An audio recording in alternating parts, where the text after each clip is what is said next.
বাংলাদেশের বিপক্ষে প্রথম টি-20তে পাকিস্তান কোনো ধরনেরই পাত্তা পায়নি। তবে এই হারের পর পাকিস্তানের কোচ এবং ক্যাপ্টেন মিরপুরের উইকেট নিয়ে ব্যাপক সমালোচনা করেছেন।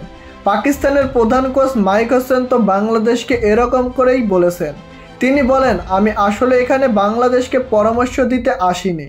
আমার মনে হয় না এমন উইকেট কাউকে সাহায্য করবে।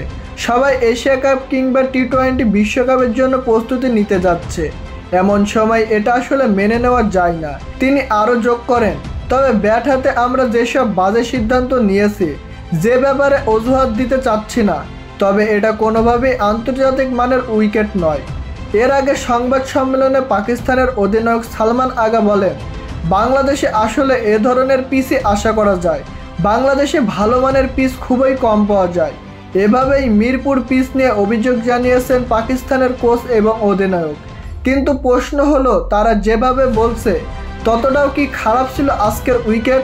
তবে আমার মনে হয় তেমনটা মোটেও ছিল না। কারণ এই একই উইকেটে বাংলাদেশ 27 বল এবং 7 উইকেট হাতে রেখে ম্যাচ জিতেছে।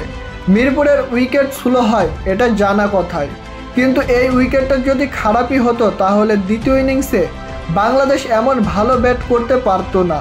কারণ সাধারণত দ্বিতীয় ইনিংসে মিরপুরের উইকেট আরও বেশি খারাপ হয়, যা অতীতেও দেখা গেছে।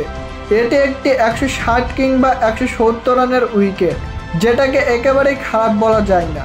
প্রিয় দর্শক, আপনাদের কি মনে হয় মিরপুরের উইকেট কি এতটাই বাজে যে বাইরের দেশের প্লেয়ারও তা নিয়ে সমালোচনা করছে?